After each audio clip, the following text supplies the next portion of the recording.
Let us begin the examination of mismatch repair by considering the equalized mismatch repair system, because this system has been most extensively studied.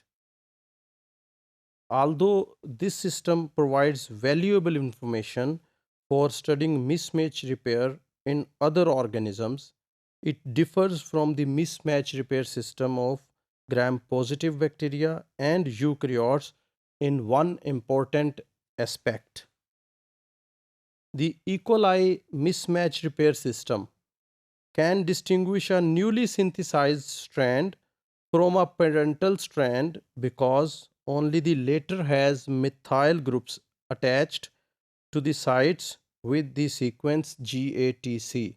So in the E. coli, in the DNA, there are some GATC sequences, and there is methylation in the newly synthesized strands in this sequence. So the E. coli's mismatch repair system can identify this newly synthesized strand on the basis of this methylation in this GATC sequence.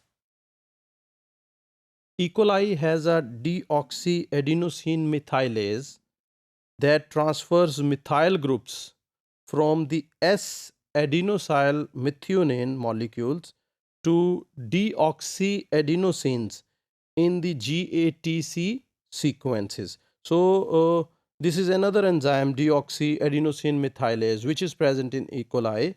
So, this enzyme transfers methyl groups to the GATC sequence, and this methyl group is transferred from S-adenosyl methionine to the deoxyadenosines in this GATC sequence.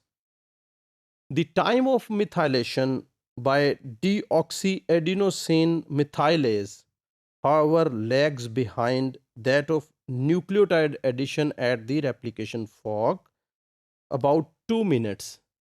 So the newly synthesized strand is transiently unmethylated. So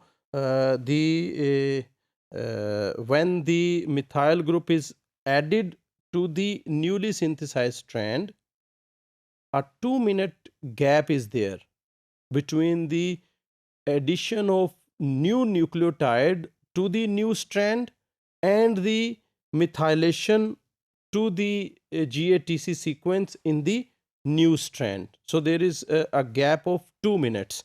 So in these 2 minutes, this newly synthesized strand is transiently unmethylated.